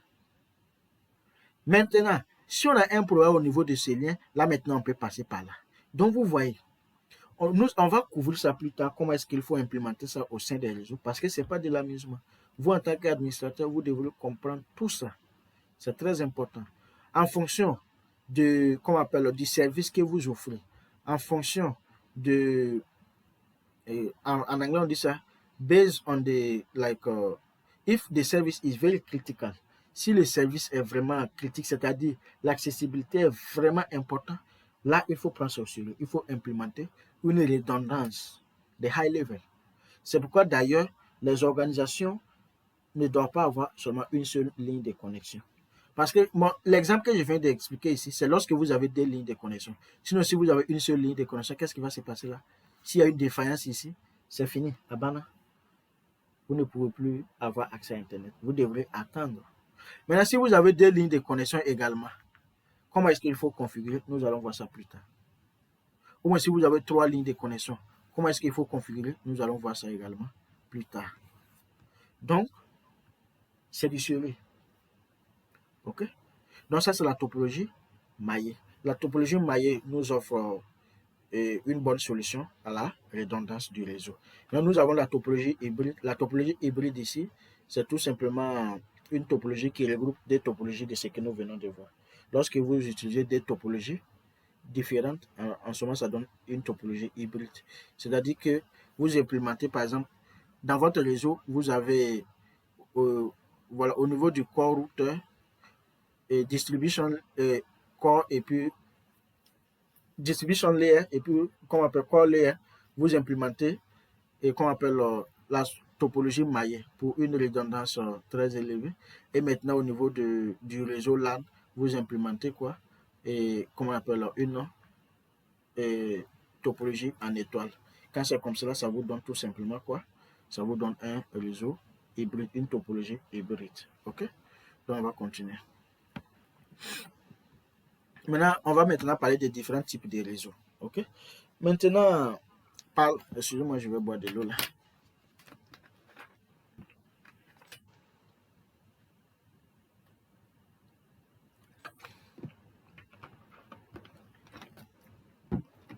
OK? Donc, parlant de différents types de réseaux, vu que maintenant nous avons appris ce que c'est qu'un appareil terminal, ce que c'est qu'un appareil intermédiaire, ce que c'est qu'un support réseau, nous avons également appris à représenter maintenant notre réseau. Nous avons une représentation logique et puis une représentation physique. Et maintenant, nous avons vu les différents types de représentations, c'est-à-dire les différents types de topologies. Nous venons de parler d'une topologie en bus, une topologie en étoile, une topologie maillée, une topologie en anneau, une topologie hybride. Donc maintenant, voyons voir maintenant les différents types de réseaux que vous pouvez adopter pour présenter votre réseau. OK? Donc nous avons différents types de réseaux. Nous avons le plus petit réseau qui peut exister, c'est les réseaux PAN. Donc je vais écrire ça en anglais également, ça va vous aider. PAN, ça veut dire tout simplement Personal Area Network. PAN, ça veut dire Personal Area Network. OK, Personal Area Network. C'est quoi le Personal Area Network? Pour que vous puissiez comprendre ça très simple, facilement, c'est lorsque, par exemple, vous prenez votre téléphone et puis votre ordinateur, OK? Et puis, vous activez le Bluetooth. Vous établissez une connexion Bluetooth. Et puis, vous commencez à partager des fichiers. Ici, vous formez un réseau personnel. Mais c'est un très petit réseau. C'est un réseau personnel qui est là. Ça, c'est un exemple avec le cas de Bluetooth. Maintenant, un autre exemple, c'est lorsque, par exemple, vous avez des données dans votre téléphone, c'est-à-dire vous achetez passe Internet sur votre téléphone.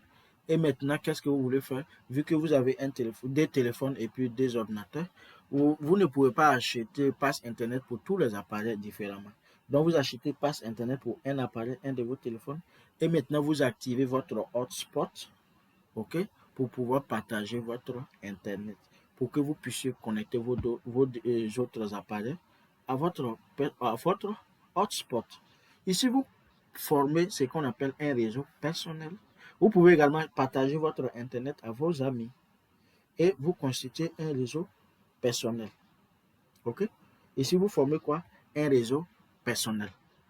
Donc ça, c'est l'exemple du réseau. C'est le plus petit réseau que vous pouvez avoir. Également, on peut considérer le réseau, le Wi-Fi de la maison comme étant un réseau, un PAN, Personal Area Network.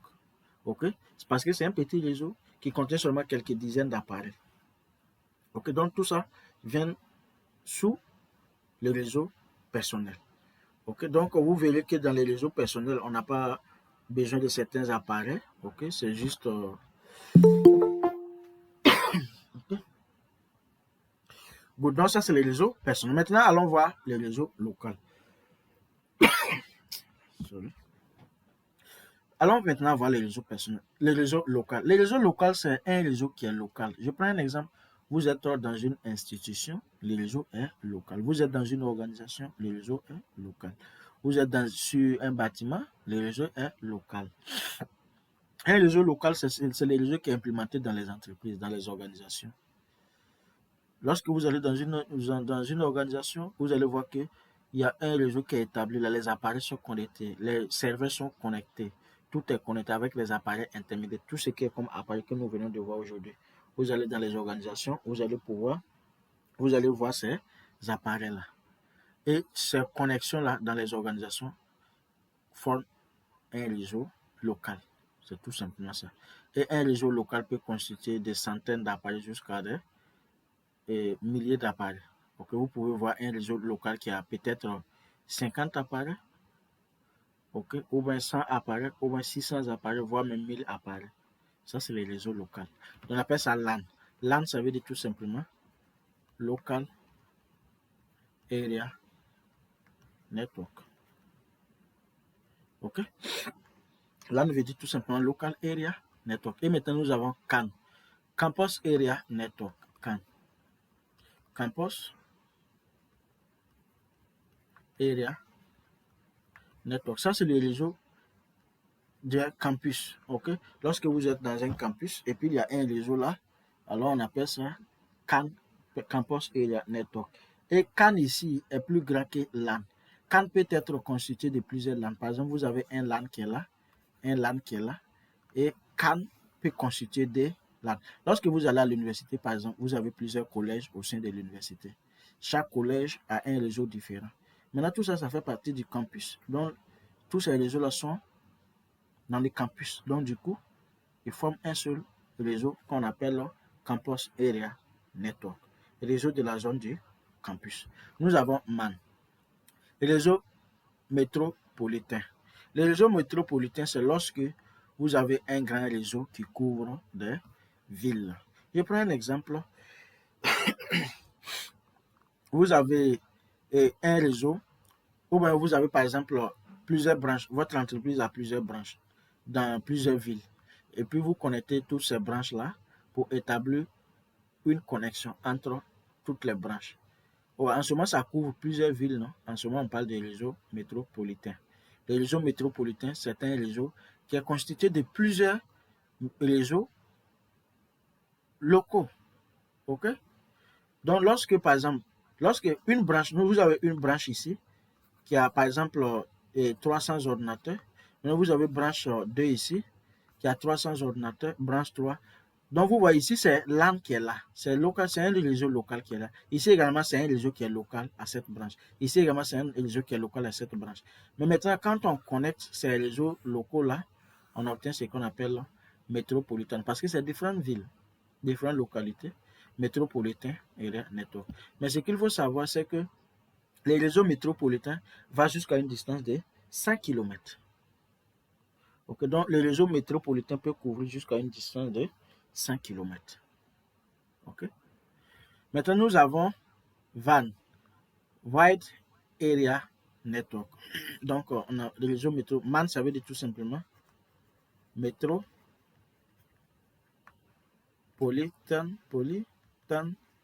Area Network. Et puis maintenant, nous avons WAN, Wide Area Network. Ok, Wide Area Network, c'est là maintenant que nous connectons différents pays.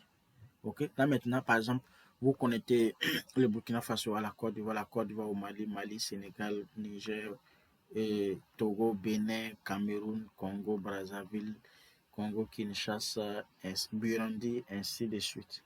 Donc, c'est ce qu'on appelle WAN. WAN, un autre nom de WAN, c'est l'Internet. WAN peut être appelé comme étant l'Internet. C'est le plus grand réseau mondial, ça connecte les pays et les continents. OK? Les WAN connectent les pays. OK?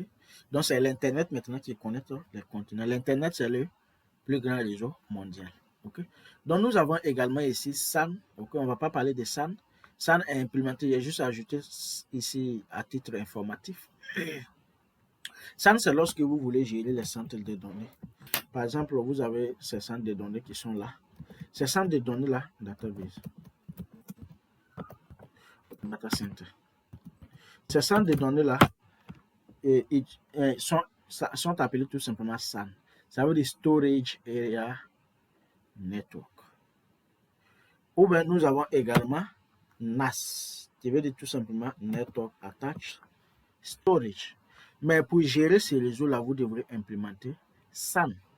C'est un réseau SAN, Storage Area Network, c'est-à-dire une zone, un réseau de zones de, comment il dit ça en français? Une zone de réseau de données. OK? Storage Area Network. OK? Donc, ça, c'est un réseau de données. OK? NAS également est implémenté pour la plupart des qu'on appelle réseaux où il y a également les données qui sont transmises, les données par exemple, les bases de données, ainsi de suite. Maintenant, nous avons Intranet. Pour parler d'Intranet, Intranet, c'est tout simplement un réseau qui est implémenté au sein d'une entreprise. Vous pouvez voir l'image là. Vous avez l'image là. Intranet, vous pouvez voir ici, only company. Company only, c'est-à-dire l'intranet est implémenté au sein d'une entreprise. L'intranet, vous pouvez l'appeler également comme étant le réseau local. OK? Appelez-le LAN. Réseau local. Réseau local. OK? Et maintenant, nous avons intranet. Intranet qui est utilisé par l'entreprise et puis également les clients ou les collaborateurs. Lorsque le réseau est un peu grand, vous pouvez collaborer par exemple pour établir votre réseau. En ce moment, on l'appelle intranet. Vous devez connaître cette terminologie-là, c'est très important. Et maintenant, l'Internet qui est les réseaux mondiaux pour Internet the world qui couvre le monde entier. C'est le plus grand réseau mondial. OK? Donc, vous pouvez, extranet peut être comparé par exemple à MAN ou bien WAN. Maintenant, intranet peut être comparé à LAN ou bien PAN. Et maintenant, Internet, on peut envoyer également Internet ici, ou bien le plus grand réseau mondial. J'espère que c'est clair. Donc, ce sont les types de réseaux que vous venez de voir comme cela en détail. Donc, voici un exemple ici. Okay. Lorsque vous êtes au niveau de chacun de ces, comment on appelle, de ces bâtiments-là, il y a un réseau local qui est implémenté ici. Donc, on appelle ça tout simplement LAN. Donc, ici, par exemple, c'est LAN 1, LAN 2, LAN 3, LAN 4, LAN 5, LAN 6, LAN 7. OK? Maintenant, lorsque vous voulez, et puis chacune de ces branches-là, on va appeler ça des branches, chacune de ces branches se trouve dans différentes villes. OK? Chacune de ces branches se trouve dans différentes villes. Mais lorsque vous connectez toutes ces branches-là, vous obtenez maintenant ce qu'on appelle les réseaux métropolitains. Vous obtenez les réseaux métropolitains. J'espère que c'est clair maintenant. OK? Cool. Est-ce qu'il y a des doutes sur ça? Il y a des gens qui ont des questions sur ça? Donc, s'il y a des questions, vous pouvez lever la main et poser. Autrement dit, on va continuer.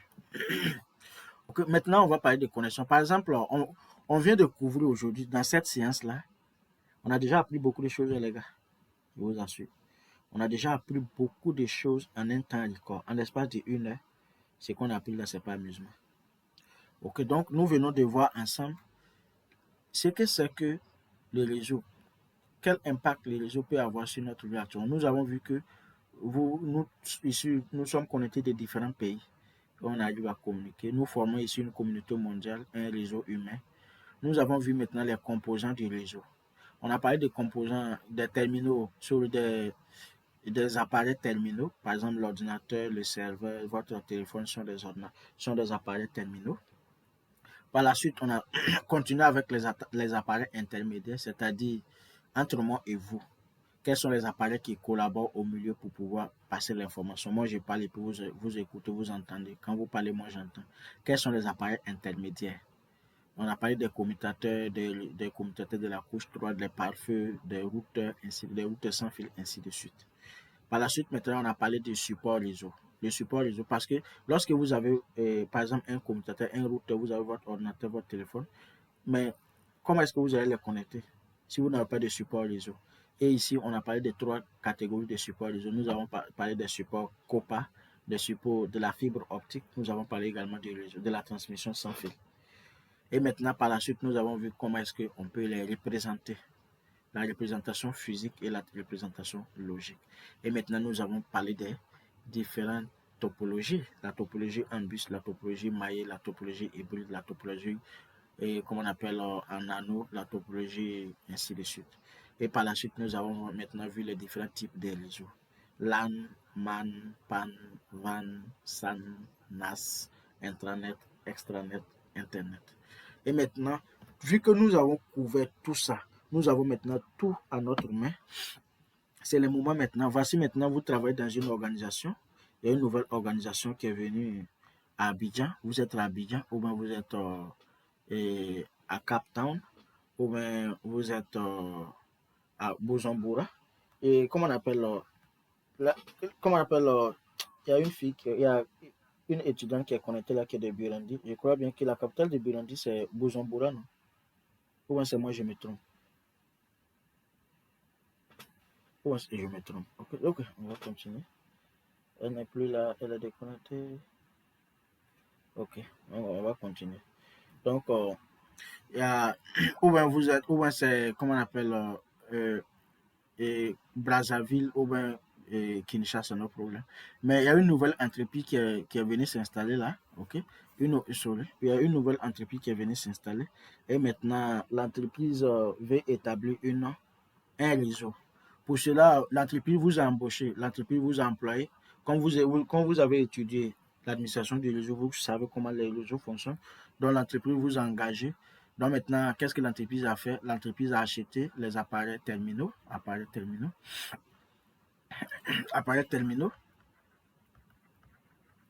Ok. L'entreprise a acheté également les appareils intermédiaires. Ok. Et puis, également le support réseau. Le support réseau. Ok. Et maintenant, comme c'est une entreprise, donc vous avez choisi d'implémenter LAN, Local Area Network. Ok, donc vous avez déjà tout ça, donc vous pouvez implémenter ça. Maintenant, est-ce que ça s'arrête là? Non. Il faut maintenant avoir accès à Internet. Parce que si vous implémentez ça, vous pourrez communiquer. Mais vos appareils ne pourront pas avoir accès à Internet. Donc les gars, lorsque vous êtes dans un réseau, vous n'avez pas besoin d'Internet pour communiquer. Hein. Pour que vous puissiez comprendre ça terre à terre, lorsque vous prenez votre téléphone et puis vous transférez les fichiers de votre téléphone à votre ordinateur, est-ce que vous avez besoin d'Internet? Non. Donc, ne vous mélangez pas, il n'y a pas de confusion. Le réseau est un réseau. L'Internet, c'est la connexion de plusieurs réseaux. Lorsque vous connectez plusieurs réseaux, c'est ce qui forme l'Internet. OK? Donc, vous pouvez toujours établir une communication même si vous n'avez pas accès à Internet. Mais ça sera une communication locale.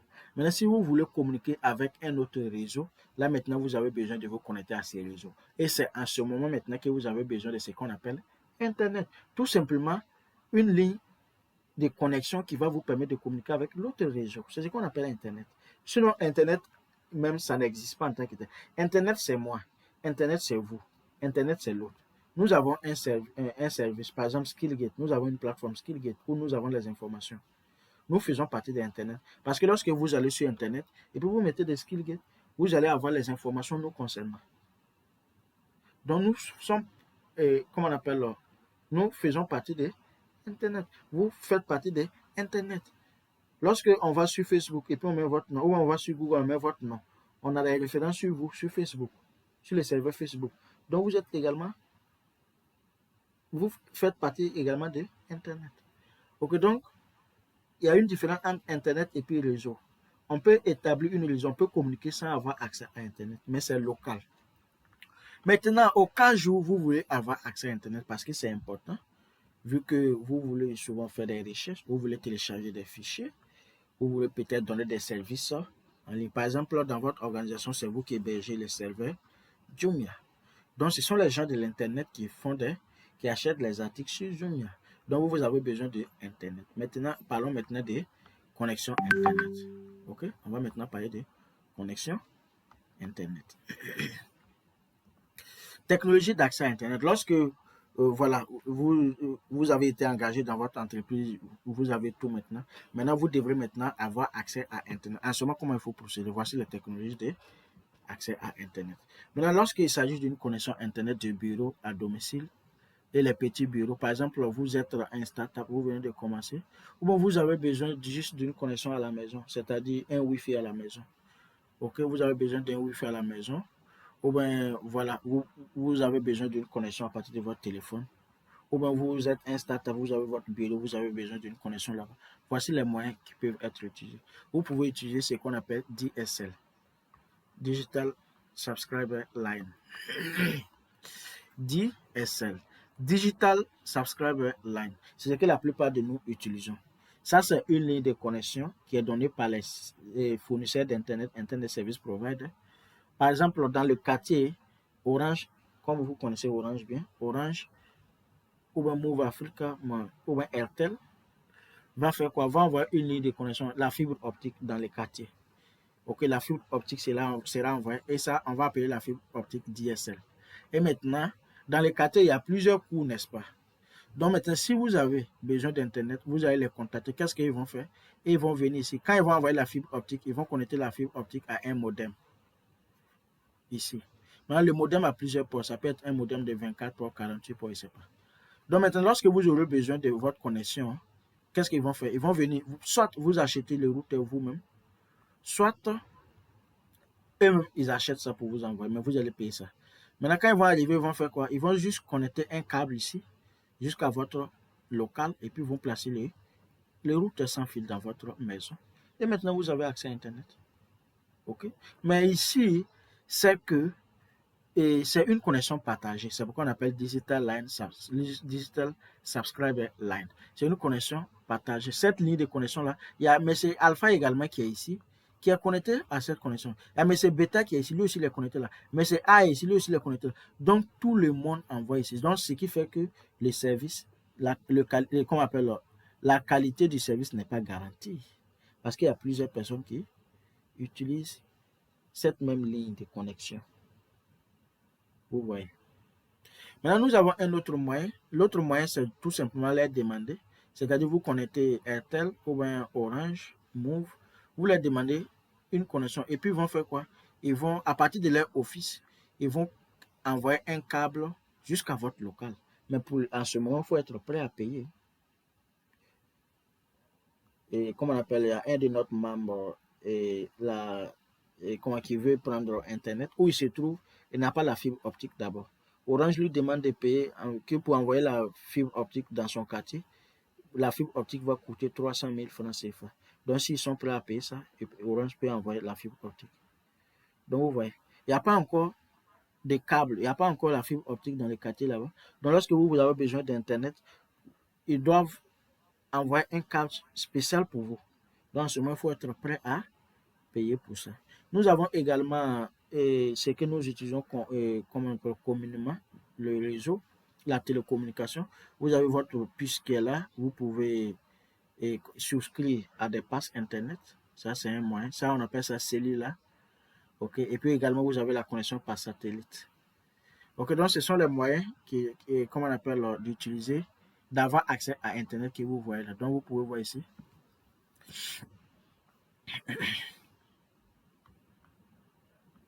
Ok, donc ici vous avez le câble, donc Internet à large bande passante, toujours en service, offert par les fournisseurs de services de télévision par câble. Okay?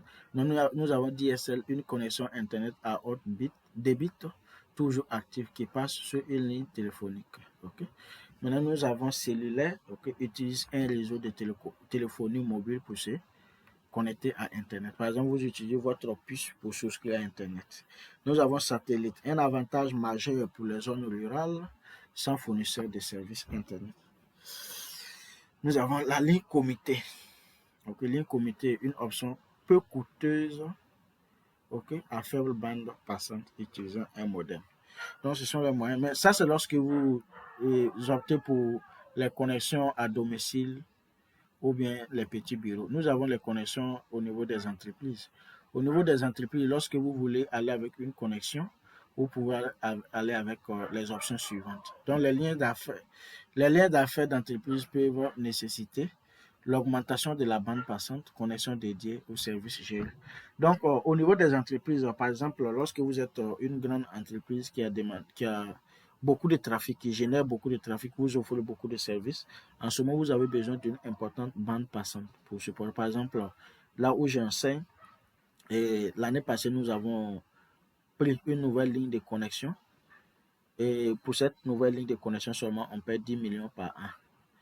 Ok? Parce que la plupart des étudiants que nous enseignons, nous formons, sont des étudiants qui utilisent les ordinateurs. Chacun vient avec son ordinateur.